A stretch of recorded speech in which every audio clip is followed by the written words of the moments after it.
Je vais commencer avec cette citation, ces mots intrigants du théologien Christopher Wright. C'est un missiologue. On est dans une thématique sur la mission en ce moment. Il a écrit ceci. La Bible nous raconte une histoire, celle de la mission de Dieu par le peuple de Dieu qui s'engage dans le monde de Dieu pour délivrer l'ensemble de la création de Dieu. La mission, ce n'est pas juste un sujet dont parle la Bible parmi d'autres, avec seulement un peu plus d'insistance. La mission, c'est le tout. On est dans notre cinquième dimanche où on parle de la mission. On parle de ce thème tellement important, tellement saturé dans la parole. Et puis, dans cette série, on se pose la question ensemble, mais qu'est-ce que c'est la mission ? Et quelles sont les différentes facettes de cette mission ? Et qu'est-ce que toi et moi, finalement, qu'est-ce que nous, on a comme rôle à jouer dans cette mission que Dieu a pour nous ? Et mon projet secret, pas très secret, pour notre série de cette thématique sur la mission, c'est que finalement, chacun d'entre nous puissions partir avec cette déclaration, cette confiance ou cette phrase dans le cœur, « Je suis moi-même en mission ». C'est d'ailleurs le titre de cette série, « Je suis en mission ». Et si vous n'étiez pas là les autres dimanches matins, ne vous inquiétez pas, vous êtes pardonnés. Vous êtes dans la maison du Seigneur, vous êtes pardonnés, mais vous pouvez aussi accéder à l'ensemble des messages sur la chaîne YouTube. Ils sont tous là. Et puis, je vais vous faire un petit récap rapidement ici avant d'aller dans le message. Mais dans le message d'introduction, on a vu que le premier missionnaire, le véritable missionnaire, c'est Dieu. Dieu est un Dieu qui se montre, qui se manifeste comme un missionnaire. En fait, Dieu le Père envoie Dieu le Fils dans le monde. Dieu le Fils envoie Dieu l'Esprit dans le monde. Et Dieu l'Esprit envoie l'Église dans le monde. Vous voyez un peu le mouvement. L'idée, c'est Dieu est en mission. Et nous sommes l'Église, nous marchons derrière le Dieu missionnaire. Alors c'est ça la première chose. On a vu que, en fait, l'appel missionnaire, c'est d'abord un appel à suivre le Dieu qui est lui-même en mission. Puis on a vu que le projet missionnaire de Dieu, il vise à trois choses. Le premier, c'est le rachat des hommes. On connaît, la plupart d'entre nous, ce volet-là de la mission, le rachat des hommes. Mais également, Dieu vise la réconciliation et la justice entre les hommes. Il veut restaurer les relations entre les hommes. Il veut amener une justice, il veut amener une paix.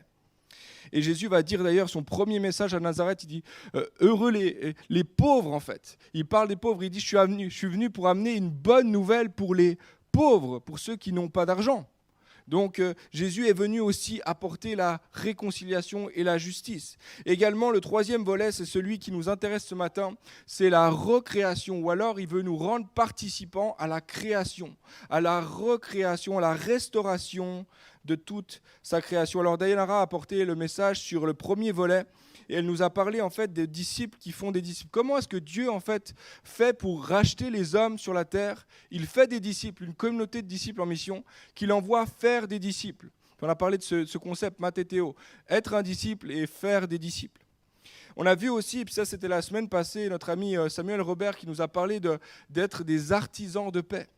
Que Dieu nous appelle à être chacun d'entre nous des artisans de paix, d'amener la paix, d'amener la justice de Dieu là où il y a la pauvreté sur la terre, là où nous pouvons finalement faire une différence. Et quelqu'un le priait tout à l'heure, mais d'amener la lumière là où il fait sombre. Et ce matin, j'aimerais parler du troisième volet, dernier volet de la mission de Dieu, le volet de la recréation, de la restauration de notre rapport à toute la création de Dieu. Et peut-être tu le savais, peut-être que tu ne le savais pas, mais Dieu veut faire de nous des bons travailleurs. C'est moins inspirant que des disciples qui font des disciples ou alors des artisans de paix. Dieu, ce matin, veut faire chacun d'entre nous des bons travailleurs. Peut-être que tu ne le savais pas, mais ton travail est un vecteur que Dieu veut utiliser pour sa mission. Il est capable d'utiliser ton travail, ton activité, ton 42h30, je ne sais pas comment est ton contrat, par semaine pour sa mission. Puis ça, c'est une bonne nouvelle parce que ça veut dire que tu peux, même dans ton travail, être un vecteur de la mission de Dieu. Puis on va voir ensemble ce matin comment. Parce que la question, c'est la suivante. Comment est-ce que mon travail de boulanger, comment est-ce que mon travail de comptable, comment est-ce que mon travail d'informaticien, d'avocat, de concierge peut réellement être en lien avec la mission que Dieu a sur la terre ? Et pour répondre à cette question, moi je crois que c'est hyper important de donner une définition biblique du travail. Parce que malheureusement dans la culture, et peut-être pour certains d'entre nous, on a des visions parfois biaisées de qu'est-ce que c'est le travail. Certains ont une vision négative du travail. D'autres ont une vision banale du travail. Ceux qui ont une vision peut-être négative du travail le voient comme une sorte de peine ou comme une sorte d'obligation, un fardeau, peut-être une malédiction que Dieu nous a envoyée. Et en fait, c'est un mal nécessaire pour quand même vivre de temps en temps les week-ends, de vivre de temps en temps des vacances, de pouvoir partir, etc. Et puis peut-être si ça fait partie, si certains d'entre vous vous reconnaissez là-dedans, vous dites, parler du travail le dimanche matin, c'est vraiment un sacrilège. Alors, désolé pour vous. Et j'espère que d'ici la fin de ce message, votre vision du travail aura changé. Également, peut-être pour d'autres, le travail, ça ne vous pose pas problème. En fait, vous aimez votre travail. Mais vous ne voyez pas comment est-ce que votre travail est connecté à la mission de Dieu. Comment est-ce que ce que je fais concrètement chaque semaine, 42h30 par semaine, comment est-ce que Dieu peut utiliser ça pour sa mission? Finalement, c'est un peu banal. C'est le train-train quotidien. Plusieurs d'entre nous, en fait, n'avaient jamais pensé que le travail pouvait servir d'une manière ou d'une autre à quelque chose de plus grand que ton bonheur, ton propre sentiment d'accomplissement ou simplement ta propre subsistance. Puis pour moi, je crois que Dieu veut changer. Ce matin, il veut changer notre façon de voir nos activités. Il veut changer notre façon de voir notre travail. La semaine passée, il y a 2 semaines, j'étais avec ma fille, je l'accompagnais pour son cours de grimpe, elle fait de la grimpe en France voisine, etc. Puis ça dure 1 heure environ, donc moi je prends mon livre avec moi, puis il y a une vitre, donc je peux la regarder, donc je la regarde, puis je regarde mon livre, je lis un petit moment, je la regarde, je suis là. Il y a un banc, je reste là un petit moment, je prends mon café, c'est un moment de détente pour moi aussi. Et puis il y a 2 semaines, il y a un homme qui vient, qui s'approche et visiblement il voulait parler. Un homme à peu près de la cinquantaine, il s'approche de moi et s'assoit sur le banc, bonjour, comment ça va, etc. Et puis j'ai compris assez rapidement qu'il voulait vraiment parler. Donc je laisse mon livre de côté et je commence à discuter. Je ne crois pas au hasard, Dieu fait bien les choses, il y a un rendez-vous à ce moment-là ici. Donc je me rends disponible et je dis, mais Seigneur, s'il y a quelque chose pour nous, une discussion, tu veux peut-être conduire la discussion. Et puis très rapidement, j'ai compris que cet homme-là, en fait, il était en recherche de travail. Mais il n'était pas en recherche de travail depuis 1 mois ou 1 année ou 2 ans. Ça faisait presque 30 ans qu'il recherchait un travail. Il n'était pas en train de dire qu'il n'avait jamais trouvé de travail. Il avait trouvé plein d'occupations, de travail, etc. C'est juste qu'il n'avait jamais trouvé le travail. Il ne savait pas comment répondre à la question « Qu'est-ce que je veux faire plus tard quand je serai grand ?» Sauf que là, maintenant, il était grand, 50 ans quand même. Et la question pour lui était toujours là. C'est quoi en fait que je vais faire quand je serai grand ? Et c'est intéressant parce qu'il a répété plusieurs fois cette question, etc. Puis je lui ai dit, mais vous n'avez pas été voir des gens en orientation de travail professionnel, etc. Puis il m'a dit, mais oui. Et puis ils m'ont toujours posé la même question, qu'est-ce que tu veux faire plus tard? C'est quoi que tu veux faire? Mais moi, je ne sais pas répondre à cette question. Et puis, alors moi, je pense bien, après, là, il avait 50 ans, sûrement ses parents lui ont posé cette question. Peut-être ses amis lui ont posé cette question. Les orientations professionnelles lui ont posé cette question. Peut-être des gens avec qui il a travaillé. Il a posé plein de fois la question, puis il ne sait toujours pas répondre à la question. En fait, ce qu'il aime faire, c'est de la photo de concert. Alors, c'est très spécialisé. Il fait des photos de concert uniquement. Il ne fait pas des portraits, il fait des photos de concert. Et il dit, mais là, je ne gagne pas grand-chose avec ça. Des fois, j'ai le droit de rentrer dans le concert gratuitement. C'est vrai que là, on ne mange pas beaucoup avec ça. Et puis, il me dit, mais moi, je ne sais pas comment répondre à cette question. Qu'est-ce que je ferai plus tard? Et puis, je lui ai dit, mais peut-être que votre réponse, elle est en lien avec la question. Peut-être que la question est mauvaise. Ce n'est pas votre réponse qui est mauvaise, c'est la question qui est mauvaise. Peut-être que vous devriez poser la question, qu'est-ce que je peux faire pour contribuer au bien de la société? Comment est-ce que mon activité, mon 40 heures par semaine pourrait changer quelque chose, laisser une trace dans ce monde? Et il est resté en silence comme ça 2 minutes, comme s'il y a un truc qui s'était passé, un clic dans sa tête. Et il dit, j'avais jamais pensé à ça. Ouais, en fait, c'est vrai, je pourrais réfléchir autrement. Je pourrais répondre à une autre question plutôt de m'obstiner sur cette question-là. Et je crois ce matin, malheureusement, que parfois, pour certains d'entre nous, on est comme bloqué sur la question du travail. Et c'est comme si c'est tourné autour de moi. Ça à propos de moi, à propos de mon bonheur, ou à propos de mon accomplissement, ou à propos de peut-être ma subsistance. Mais je crois que le Seigneur veut comme élargir notre réalité ou notre conception de qu'est-ce que c'est la réalité du travail. Alors laissez-moi vous poser une question en démarrant ce message. Qu'est-ce qui vous motive? Qu'est-ce qui te motive à travailler? Pourquoi ou pour qui est-ce que tu travailles? C'est une question rhétorique, tu n'as pas besoin de répondre là tout de suite, mais réfléchis c'est quoi le motif de ton travail? Puis ce matin, le titre de mon message, c'est le suivant. cultiver Éden à Babylone, ou en d'autres mots, travailler pour Dieu dans une culture séculière. Puis ce matin, j'aimerais regarder avec toi sur 3 tableaux, 3 endroits dans la Bible, 3 tableaux qui vont nous aider à naviguer, à comprendre c'est quoi le projet de Dieu pour le travail ou pour notre activité professionnelle et quel est le lien avec la mission. Alors, premier tableau, ça se trouve dans la Genèse. Vous pouvez imaginer cultiver Éden. Éden, ça se passe dans la Genèse. On est au tout début de la Bible, premier livre de la Bible. Et c'est là, en fait, que le travail a été inventé. Et c'est peut-être surprenant pour certains d'entre nous, mais en fait, le travail a été inventé par Dieu.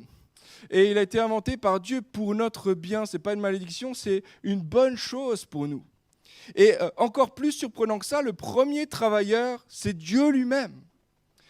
Plusieurs connaissent ce verset quand même très connu dans la Bible, Genèse 1, verset 1, il est dit « Au commencement, Dieu créa le ciel et la terre ». Une autre façon de dire que Dieu a tout créé, mais également une autre façon de dire que Dieu est le premier travailleur de toute l'histoire de l'humanité. C'est Dieu qui travaille, c'est Dieu qui crée. En fait, Dieu est le premier créateur, le premier designer, le premier bâtisseur, le premier architecte, le premier artiste, le premier graphiste, le premier horticulteur, zoologiste, écologiste, biologiste, sculpteur, chimiste, éleveur, etc., etc., etc. Amen. Tu n'étais pas le premier. C'est Dieu qui a commencé. Et toi, tu es juste dans sa ligne à lui. Toi, tu le suis dans son travail à lui. Et puis indépendamment de savoir finalement si c'est littéral qu'il a fait le monde en 6 jours, etc., ou si c'est littéraire, ce qui est dit ici dans ce passage-là, c'est que Dieu travaille 6 jours, il travaille une période de temps, puis ensuite il se repose, il profite de son travail, il se délecte du travail de ses mains. Donc Dieu c'est le premier travailleur, mais ça ne s'arrête pas là. L'histoire continue et très très rapidement, en fait, Dieu, à la fin de la création, va créer l'homme, la femme, et tout de suite, il va les mettre au travail avec lui. En fait, Dieu est le premier travailleur, mais il nous emmène avec lui dans son travail. Il nous confie une part, il nous délègue une part de son projet. Genèse 2, et j'ai sélectionné quelques versets ici, 5, 8 et 15. Les versets vont s'afficher à l'écran. « Lorsque l'Éternel fit la terre et le ciel, il n'y avait encore aucun arbuste des champs sur la terre et aucune herbe des champs ne poussait encore, car l'Éternel Dieu n'avait pas fait pleuvoir sur la terre, il n'y avait pas d'homme pour cultiver le sol. » Verset 8. « L'Éternel Dieu planta un jardin en Éden, du côté de l'est, et il y mit l'homme qu'il avait façonné. » Verset 15. « L'Éternel Dieu prit l'homme et le plaça dans le jardin d'Éden pour qu'il le cultive et qu'il le garde. » Ce qui est fascinant ici, c'est que le travail arrive bien avant la notion du péché dans le monde. En fait, ce n'est pas un instrument de torture, le travail. Ce n'est pas une malédiction que Dieu a mis sur nous parce qu'on a péché. Mais en fait, au contraire, c'est une bénédiction, le travail. C'est quelque chose que Dieu veut te rendre participant avec lui. Une sorte de bénédiction dans laquelle il t'invite à marcher avec lui. Puis ce texte de la Genèse, il a été rédigé à une époque en fait, où il y avait une vision du travail très très spéciale. Je vous donne 2 exemples. Pour les Grecs de l'Antiquité, ils pensaient que les dieux avaient créé les hommes pour travailler pour eux, pas avec eux, pour travailler pour eux. Et en fait, ils voyaient le travail comme quelque chose de dégradant. Les dieux ne travaillaient pas. C'est les hommes qui travaillent. C'est les serviteurs qui travaillent. Par exemple, Aristote va dire « L'inactivité est une condition essentielle pour vivre une vie véritablement heureuse. » L'inactivité. Dans cette vision du monde, en fait, il faut vivre une vie contemplative et ne surtout pas travailler. Les autres travaillent pour toi. Ça, c'est la condition des dieux.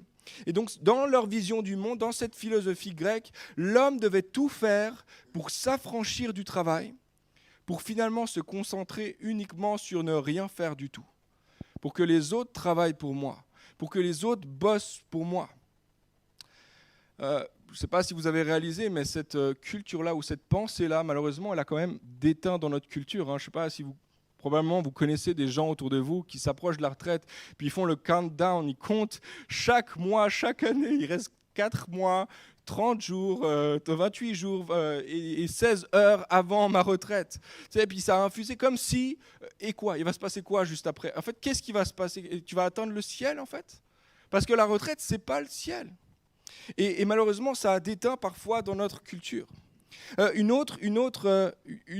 Disons, culture qui était proche, là, au même moment que ce texte a été donné, dans la mythologie babylonienne, les dieux se plaignaient de leur travail. Alors, ils ont créé les hommes. Eux, ils travaillaient, ils en avaient marre de travailler. Donc, on va trouver quelqu'un qui va faire le job à notre place, en fait. Et du coup, ils ont créé les hommes pour travailler afin qu'eux puissent enfin se reposer. Et une fois de plus, dans cette vision du monde, le travail est vu comme une malédiction, comme quelque chose qu'il faut absolument éviter, dont on veut se débarrasser. Mais dans le récit biblique, c'est complètement l'inverse. C'est complètement l'inverse. Philip Johnson a posé la question suivante. Si Dieu venait dans le monde, à quoi ressemblerait-il ? Pour les Grecs de l'Antiquité, il aurait pu être un roi philosophe, en train de manger ses grappes de raisin et réfléchir à la vie. Les Romains auraient pu désirer un homme d'État juste et magnanime.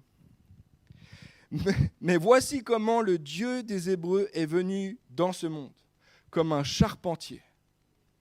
Vous voyez, tout est différent.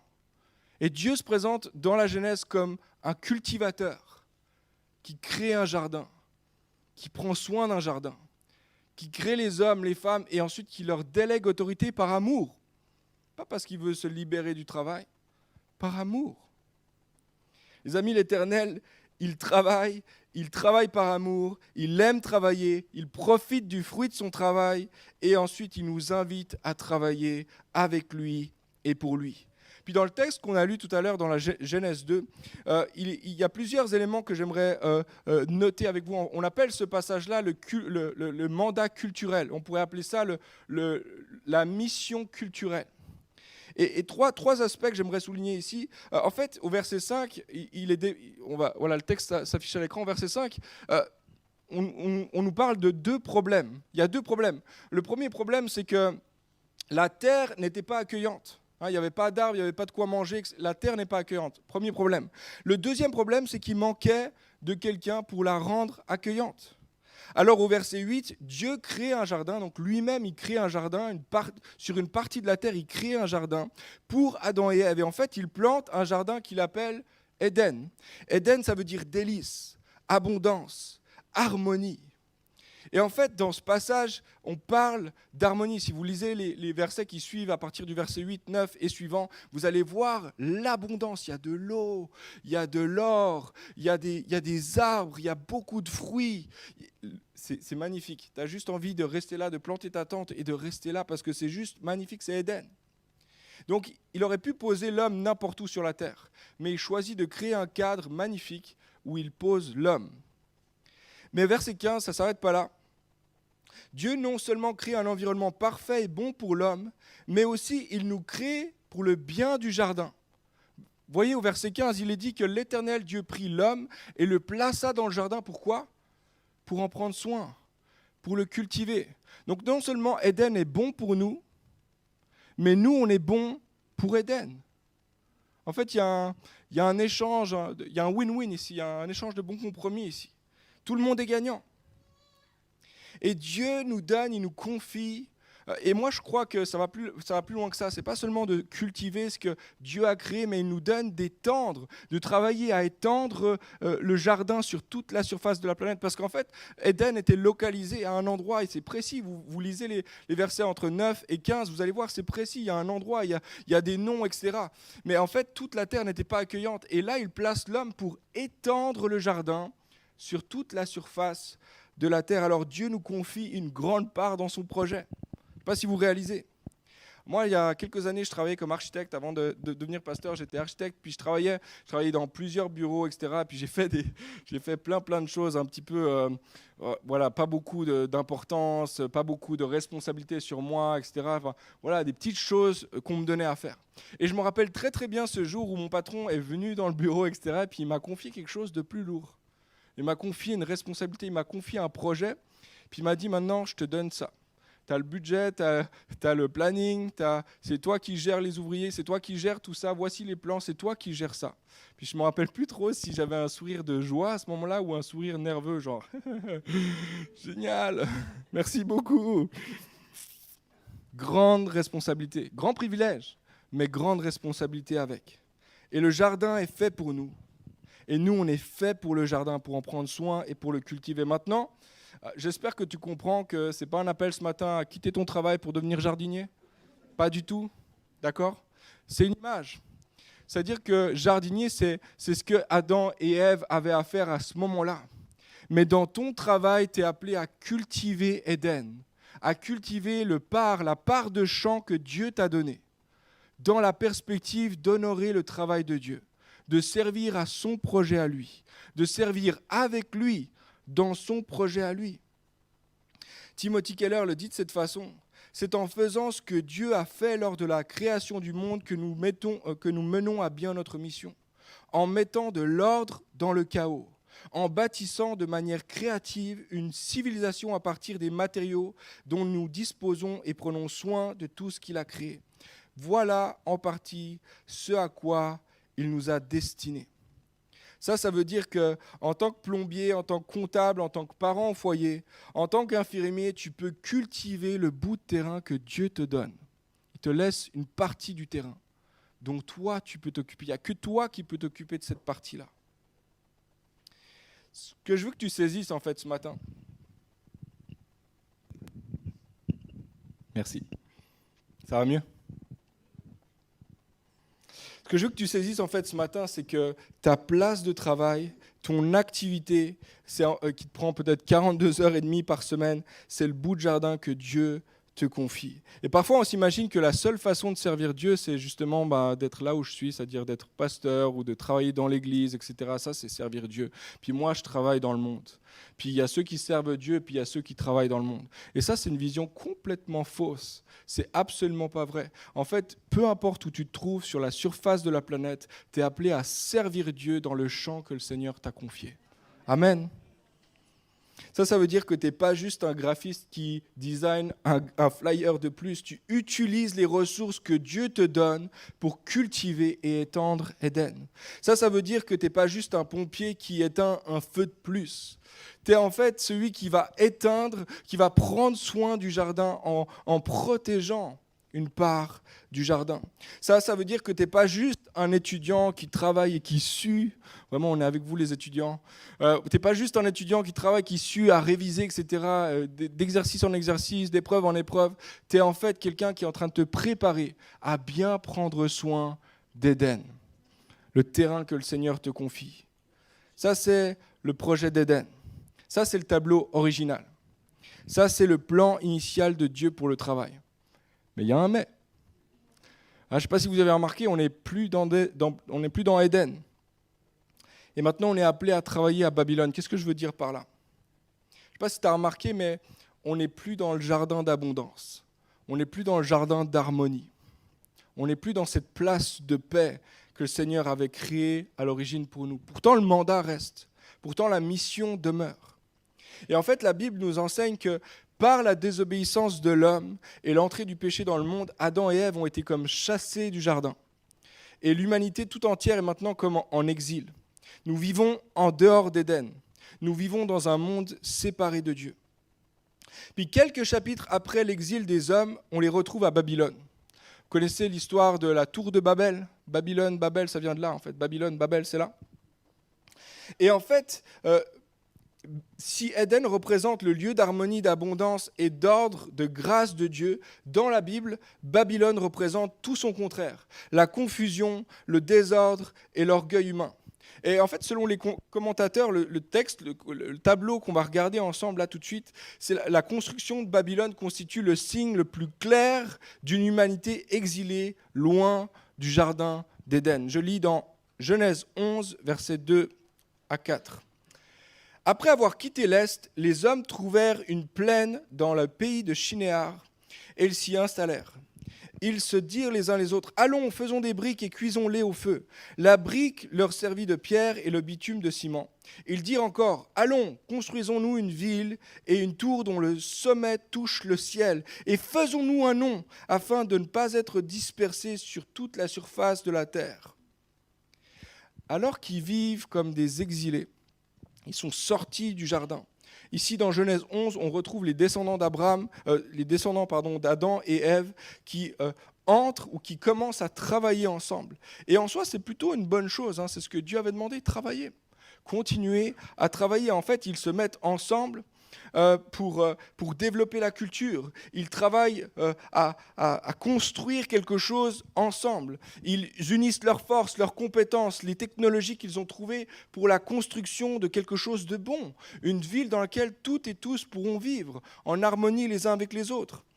Et ils le font à partir du matériau brut qu'ils trouvent de la terre. Donc en fait, ils sont en train de remplir le mandat culturel, si on veut, en un sens. Mais là, on va voir, et dans les versets qui suivent, que Dieu va créer la confusion et le projet va jamais terminer. C'est comme Dieu va avorter le projet. Pourquoi ? Je crois qu'ils travaillent, et ça c'est la bonne chose qu'ils ont. Ils ont fait une bonne chose, c'est de travailler ensemble, mais ils le font pour de mauvaises raisons, pour de mauvais motifs. En fait, on voit que leur but, c'est de se faire un nom, d'être reconnus. En fait, leur but, c'est de se mettre à l'abri de par leur propre force, par la propre force de leur travail. Leur but, c'est de toucher le ciel aux forces de leurs bras. Leur but, en fait, c'est de ne plus être en exil, de vivre dans un Éden qu'ils ont reconstitué, mais cette fois-ci sans Dieu qui ne pourra pas les chasser d'Éden. En fait, c'est une culture séculière, c'est une culture dans laquelle Dieu n'a plus sa place. Puis si on est honnête, on regarde à notre société, parfois j'ai l'impression que les motifs demeurent les mêmes. Hein, rien n'a beaucoup changé. En fait, les gens travaillent et puis ils travaillent parfois pour se faire un nom, parfois pour se mettre à l'abri, hein, sécurité, je mets un peu en banque, tout va bien se passer dans les années à venir, même à la retraite, j'aurai de quoi faire des voyages, etc. On travaille aussi avec cet objectif finalement de percer dans un domaine. D'accéder à une sorte de gloire par nos propres forces, d'accéder au ciel par nous-mêmes en soi. C'est intéressant parce que Babylone, dans son étymologie, ça veut dire la porte des dieux. Qu'en fait, Babylone, la construction de Babylone, c'est construire l'espace pour accéder à Éden, mais sans Dieu. Accéder à la place des dieux. Babylone, en fait, représente la construction d'une culture séculière. Le philosophe chrétien Charles Taylor définit la culture séculière de cette façon. Et restez avec moi, je sais que c'est des fois un peu plus... ça demande un peu plus de réflexion et tout ça, mais vous allez voir, ça prend un sens tout à l'heure, ça va prendre sens. Nous sommes passés d'une société où où il était quasiment impossible de ne pas croire en Dieu, à une société dans laquelle l'idée même de la croyance est une option parmi d'autres. Ça, c'est la définition de la sécularisation ou de la sécularité. En d'autres mots, une culture séculière, c'est une culture où l'homme est en exil, il est banni, mais il se crée en fait lui-même un endroit où il bannit Dieu. Vous voyez, il se met en sécurité de celui qui l'a banni. C'est Éden, c'est la version noire d'Éden en un sens. C'est la version plastique d'Éden. Je ne sais pas si vous êtes déjà allé dans ces grands parcs d'attractions. Moi, je me rappelle, toutes les années, on allait en Espagne avec mes parents dans un endroit, toujours au même endroit. Pendant des années, on est allé là-bas. Et puis on allait, là-bas, il y avait un grand parc d'attractions. C'était vraiment génial. Puis quand tu es enfant, c'est waouh, incroyable. Ils ont amené des choses de partout dans le monde et tout ça. Et en fait, on est retourné. Donc on allait chaque année. C'était vraiment un bon moment. Quand tu es enfant, tu vois les choses de cette façon-là. Et puis quelques années plus tard, je pense une dizaine d'années plus tard, on était retournés, notamment avec mes frères, avec mon père, on était retournés sur place, on était même retournés dans ce grand parc d'attractions, etc. Et je ne sais pas pourquoi, mais tout semblait faux. Hein, comment ça se fait qu'ils ont tout remplacé par du plastique ? Avant, c'était bien, maintenant, c'est du plastique. Et en fait, ça n'a pas changé, c'était toujours du plastique. À l'époque, je le voyais comme si c'était vrai. Mais là, à peine tu touchais une pierre, ça faisait toc-toc, tout était bizarre, en fait. C'était du plastique, en fait. Je n'avais pas réalisé. Et en fait, ce que font ces gens-là, ce que font les hommes à ce moment-là, c'est qu'ils construisent Éden en plastique, où Dieu est retiré. Il n'y a plus la présence de Dieu. Ils construisent une société, en fait, dans laquelle Dieu n'a plus sa place. Il est marginalisé. En fait, un Éden artificiel. Et sans vouloir diaboliser notre culture, je ne suis pas là pour comme cracher sur notre culture, etc., pas du tout. Mais le travail acharné, ça me fait penser parce que j'ai l'impression qu'il y a beaucoup d'aspects en commun avec notre culture. Le travail acharné pour se faire une place, l'abondance par la force du travail. C'est moi qui accomplis, donc j'ai le droit de m'acheter ces choses-là. le plaisir et le délice, non plus comme une grâce venue de Dieu, mais comme un dû obtenu par mes propres forces, par mes propres accomplissements. La réalisation par l'écrasement des autres. Hein. Je ne sais pas si vous connaissez ce genre de culture-là. Moi, j'ai l'impression que ça parle tellement à notre culture, c'est tellement proche de ce qu'on pourrait vivre, nous aussi. Puis la réalité, c'est que même si notre ville ne s'appelle pas Babylone, on est à Genève, puis à Genève, on vit dans une ville séculière, dans une ville qui est en fait un Éden en plastique, qui fait plein de belles promesses, mais qui ne peut pas les tenir. Alors le deuxième tableau nous met face au dilemme. Comment cultiver Éden? Parce que finalement, le mandat, il demeure. Comment cultiver Éden à Babylone?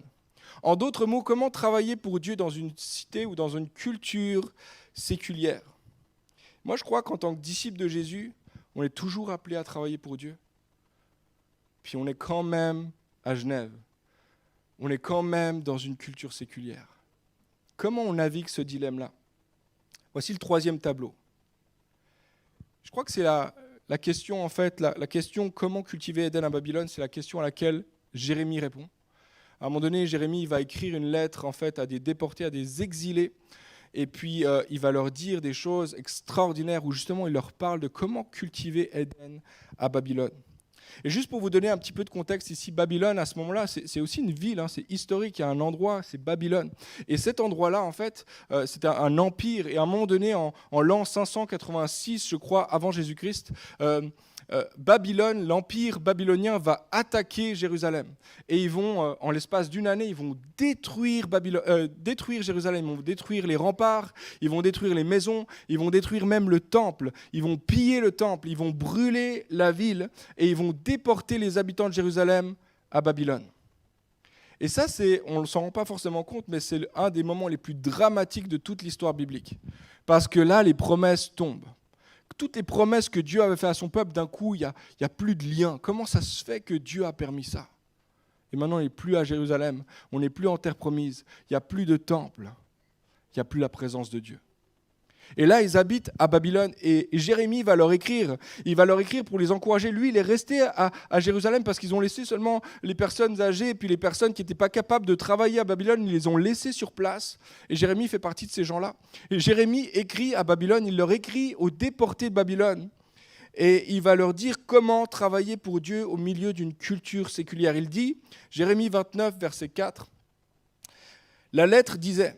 Voici ce que déclare le Seigneur des armées célestes, Dieu d'Israël, à tous les exilés que j'ai déportés de Jérusalem à Babylone. Je fais une parenthèse ici, c'est Dieu qui a déporté. Je ne sais pas comment ils l'ont reçu ça, hein. Quand ils ont lu cette lettre-là, pour eux c'était quoi? Non, pas du tout, ce n'est pas Dieu qui nous a déportés, c'est les ennemis. Dieu a permis, en tout cas, il règne. Et il dit ceci, je vous ai déporté de Jérusalem à Babylone. Construisez des maisons et installez-vous-y. Plantez des jardins et mangez-en le fruit. Mariez-vous et ayez des enfants. Mariez vos fils et donnez vos filles en mariage et qu'elles aient des enfants. Multipliez-vous là-bas et ne laissez pas diminuer votre nombre. Recherchez la paix de la ville où je vous ai déporté. Et priez l'Éternel en sa faveur, car de sa paix dépend la vôtre. Car de sa paix dépend la vôtre. Puis la raison pour laquelle Jérémie écrit cette lettre à ces gens-là, c'est parce que les Israélites étaient là-bas, puis ils ne savaient pas comment trop réagir à ce qui venait de se passer. Puis certains, en fait, ont pris la décision ferme de se révolter contre Babylone, ou en tout cas de vivre de manière recluse. Ils étaient des Juifs à Babylone, mais ils allaient rester Juifs à Babylone. Puis ils n'allaient pas vivre comme des Babyloniens, puis ils n'allaient surtout pas s'impliquer dans la culture babylonienne, rien du tout. On n'a rien à voir avec ces gens-là, on se sépare de leur culture. D'autres, au contraire, s'étaient laissés assimiler. C'est-à-dire qu'ils vivaient comme des Babyloniens. Ils s'habillaient comme des Babyloniens, ils rigolaient à des blagues babyloniennes, je ne sais pas ce que ça ressemblait, mais pour dire, c'était des Babyloniens. Et ils faisaient partie, même s'ils ressemblaient peut-être de leur peau à des Juifs, mais en fait, ils vivaient comme des Babyloniens. Et il y a ces deux postures face à la culture. Une posture de retrait et une posture d'assimilation. Et Jérémie leur propose une autre voie. une position intermédiaire, une troisième posture. Parfois, on réalise pas qu'en tant que peuple de Dieu, en tant que résident temporaire finalement sur la terre, en tant que citoyen et ambassadeur d'un autre royaume, nous vivons en fait comme des exilés loin de chez nous. Ah, des fois, on s'en rend pas compte, mais on est d'un autre royaume. Tu habites à Genève, mais en fait, tu n'es pas genevois en vrai. Tu es d'un autre royaume. Tu fais partie d'un autre royaume, puis tu es ambassadeur à Genève. Alors tu es appelé non pas à vivre comme un genevois, tu es appelé à vivre parmi les genevois, comme un ambassadeur d'un autre royaume. Puis je crois que le danger, en fait, pour les disciples du XXIe siècle, c'est exactement le même que pour les Israélites à cette époque-là. Soit la résistance culturelle, je me sépare de la culture, ou soit l'assimilation culturelle. Et le problème de ces deux postures, c'est qu'aucune d'elles ne laisse place à de l'influence. Aucune d'elles ne donne en fait place à un mode missionnel, où nous-mêmes on peut apporter quelque chose à la construction de la ville. Dans les mots de Jérémie, ne faites pas l'erreur de vous tenir en retrait. Ne faites pas non plus l'erreur de vous laisser assimiler, mais adoptez une troisième posture. Travaillez à Babylone afin d'apporter le shalom de Dieu là où Dieu vous a placé. Le mot shalom ici, c'est le mot paix, c'est le mot bien, c'est le mot prospérité, c'est la bienveillance, c'est le bien-être. En fait, on parle ici, on est dans le même registre que Éden. Travailler à Babylone afin d'apporter Éden à Babylone. Apporter l'influence d'Éden, apporter la paix d'Éden. On ne parle pas d'une absence de guerre, ce n'est pas la paix, absence de guerre, c'est la paix où tu es complet. Tout est bien, je suis enfin bien. Et Jérémie leur dit, au travers du prophète Jérémie, Dieu dit à son peuple, tu as un rôle à jouer. Tu dois apporter la paix. Il y a quelque chose que tu peux apporter. Tu n'es pas babylonien, tu n'es pas appelé à construire Babylone, tu n'es pas appelé à construire la ville de Genève, mais tu es appelé à construire pour la paix de Genève. Parce que ta paix dépend en fait de sa paix. Ton shalom, de son shalom. Puis en fait, je crois que Dieu nous encourage, les amis, à travailler pour cultiver Éden à Babylone, pour cultiver Éden à Genève, pour travailler pour Dieu dans une culture séculière et amener une influence du royaume là où Dieu nous a placés. Alors j'aimerais dire ceci, tu n'es pas de Babylone, tu n'es pas de Genève, tu es un exilé à Babylone, puis tu as été envoyé par Dieu à Babylone.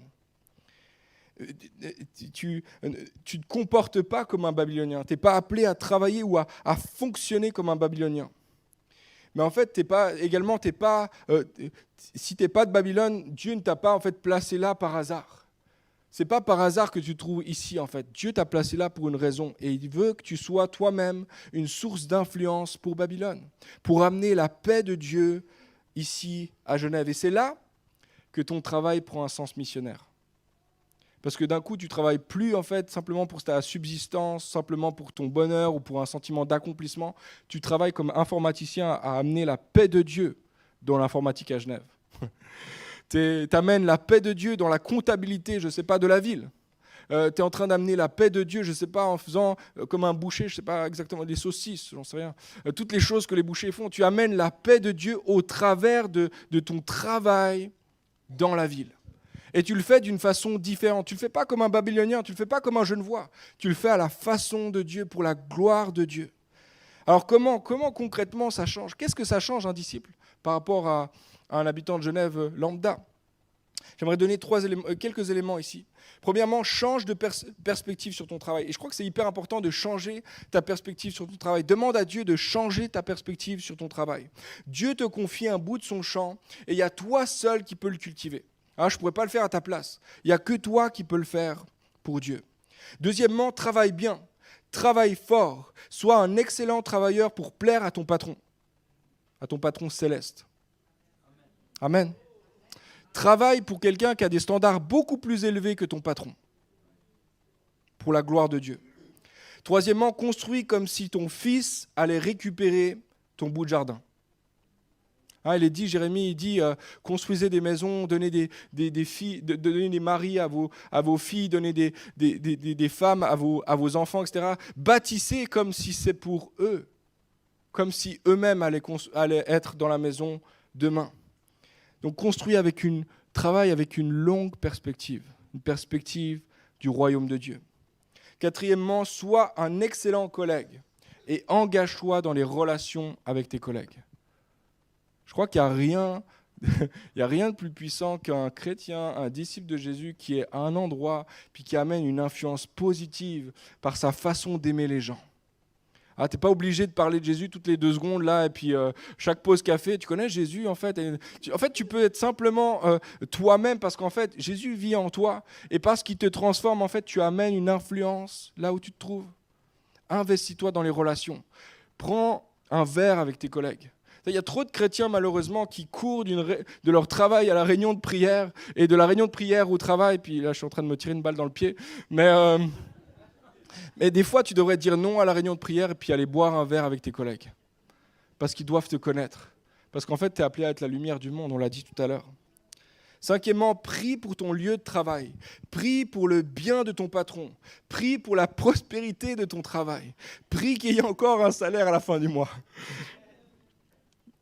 Mais prie aussi pour tes collègues. Prie pour le fruit de ton travail. Participe à apporter Éden dans ton milieu. Il n'y a que toi qui peux le faire. Moi, je suis pas ingénieur. Moi, je ne sais pas comment est-ce qu'on apporte Éden parmi les ingénieurs. Il n'y a que toi, en tant qu'ingénieur, qui peux le faire. Demande à Dieu la sagesse. Sixièmement, travaille fort, mais repose-toi. Et ça, c'est puissant. Parce que le monde dans lequel on est, puis probablement à l'époque, nous encourage à tout le temps travailler. Probablement qu'à Babylone, quand ils construisaient la tour, ils n'avaient pas pris de pause, ils ne prenaient pas de pause. Mais Dieu nous appelle à nous reposer. Pourquoi ? Parce que tout ne dépend pas de toi. Parce qu'en fait, le vrai sauveur du monde, c'est Dieu. C'est pas toi. C'est pas ton travail qui va te donner accès à Dieu. Dieu est déjà venu. Tu n'as pas besoin de bosser pour la porte de Dieu. Dieu est déjà venu. Et tu peux te reposer. Et je crois qu'une des meilleures manières de témoigner de l'amour et de la grâce de Dieu dans ton travail, c'est d'être vraiment quelqu'un qui se repose pour de vrai. Qui n'est pas toujours sur son mail. Maintenant, malheureusement, avec les tablettes, les téléphones, tu es toujours à la maison, tu regardes tes mails, c'est la première chose que tu fais le matin ou le soir en te couchant, etc. Puis Dieu te dit, sabbat, repos, profite, mange du produit de ton travail. Et septièmement, je termine ici, va toi-même chaque jour dans le jardin de la présence de Dieu. Parce qu'il n'y a aucun moyen d'amener le shalom de Dieu si toi-même tu n'es pas inspiré ou si toi-même tu n'es pas infusé de sa présence. Toi, tu pries pour que la présence de Dieu vienne à ton travail. Assure-toi de toi-même porter la présence de Dieu en toi. À ce moment-là, tu vas amener la présence de Dieu dans ton travail, tu y vas. Toi-même, tu portes la présence de Dieu. Tu es un temple vivant, puis tu amènes la présence de Dieu là où Dieu t'appelle. Tu ne pries pas pour que Dieu débarque dans la place. Tu pries pour que Dieu soit sur toi et que toi, quand tu entres dans la place, quelque chose change dans l'atmosphère. Amen. Leslie Newbegin a dit ceci, nous devons vivre le royaume de Dieu, et je dirais ceci, nous devons travailler pour le royaume de Dieu d'une telle façon que cela provoque des questions auxquelles l'évangile est la réponse. Si tu vis de cette façon-là, si tu vis d'une façon tellement différente des Genevois, si les Israélites vivaient d'une manière tellement différente des Babyloniens, ça pose des questions. Qu'est-ce que tu as, toi, en fait, que moi, je n'ai pas ? Qu'est-ce qui se passe pour toi, là, en fait ? La réponse, c'est l'évangile. Si tu vis de cette façon-là, alors là, tu amènes une influence positive là où Dieu t'a placé. Tu le veuilles ou non, tu es un disciple de Jésus qui est en exil. Tu n'es pas à la maison, ça, c'est pas ta maison ici. Mais tu es appelé à amener une influence. Tu n'es pas appelé à vivre comme dans un retrait, en espérant juste, Seigneur, amène, s'il te plaît, rapidement Jérusalem sur la terre. Tu n'es pas appelé à vivre comme ça dans le retrait. Tu n'es pas appelé non plus à te laisser assimiler, à vivre comme un Genevois, et puis finalement, il n'y a rien qui te différencie des autres. Tu es appelé à vivre comme un ambassadeur du royaume de Dieu par ton travail, par ton activité. Dernier verset de la matinée, et puis on va aller dans la prière. J'invite Anne à s'approcher, mais Jésus va dire ceci. Et en fait, c'est sa façon à dire un peu ce que Jérémie a dit aussi. Il va proposer une autre voie aussi. Matthieu 5, verset 14. Vous connaissez très bien ce passage. Vous êtes la lumière du monde. Une ville située sur une montagne ne peut être cachée. Et on n'allume pas non plus une lampe pour la mettre sous un seau, mais on la met sur un support et elle éclaire tous ceux qui sont dans la maison. Que de la même manière, votre lumière brille devant les hommes, afin qu'ils voient vos bonnes œuvres et qu'ainsi ils célèbrent la gloire de votre Père céleste. De quelle manière ils vont rendre gloire à votre Père céleste? En voyant la qualité de vos bonnes œuvres. Le mot œuvre ici, c'est le mot travail. Lorsque les autres vont voir de quelle manière tu travailles, comme tu travailles pas comme un Babylonien, mais comme un résident du royaume des cieux, alors ils vont rendre gloire à Dieu pour toi. Ils vont rendre gloire à Dieu pour toi, ils vont se tourner vers le Père qu'ils ne voient pas. Ils te voient toi travailler. Mais lorsqu'ils te voient travailler, ils vont voir le Père qui lui travaille en arrière. Seigneur Jésus, je te loue. Ce matin, je loue ton nom parce que tu nous as donné cette grâce de pouvoir être participants à ton œuvre. Seigneur, ce matin, une fois de plus, avec la communauté, on est devant toi et on veut le dire ensemble, nous sommes en mission. Je suis en mission. C'est pas pour rien que je suis ici. Si tu m'as sauvé, que tu ne m'as pas retiré déjà maintenant au ciel, c'est parce que tu as quelque chose pour moi maintenant ici. J'ai un rôle à jouer, on a un rôle à jouer. Puis on ne veut pas vivre comme des personnes recluses, qui ont peur de la culture, qui s'éloignent de la culture, qui ont peur de Babylone. On ne veut pas vivre non plus comme des hommes, des femmes qui sont comme juste assimilés, qui ressemblent juste aux Babyloniens. On veut vivre, Seigneur, comme des faiseurs, comme des travailleurs de ton jardin, comme des cultivateurs d'Éden à Babylone. Puis Seigneur, tu connais, Seigneur, chacune de nos activités, tu connais exactement l'emploi de notre temps, nos agendas bien remplis, Seigneur. Mais tu sais aussi comment tu veux utiliser notre travail pour ta gloire. Je prie, Seigneur, que notre travail puisse honorer ton nom. Je prie, Seigneur, que notre travail puisse honorer le grand patron de l'univers. Je prie, Seigneur, que tu puisses nous donner d'être différents, de manifester une façon de vivre différente là où tu nous as placés, pour que ton nom soit connu dans cette ville, pour que ton nom soit connu dans cette génération.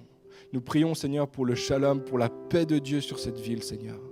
Nous prions, Seigneur, pour la paix de Dieu sur nos collègues, sur nos patrons, Seigneur, sur les lieux où tu nous as placés dans le travail. Fais de nous, Seigneur, des artisans de ta paix, des cultivateurs de l'Éden, là où tu nous as placés. Et tu nous dis que notre paix, que notre shalom dépend de leur paix à eux. Seigneur, nous prions pour leur paix. Merci Jésus. Merci parce que toi, tu es le prince de paix. Parce que c'est toi qui as manifesté le premier, qui a montré l'exemple. Et nous marchons à ta suite. En tant qu'Église, Seigneur, nous marchons à ta suite.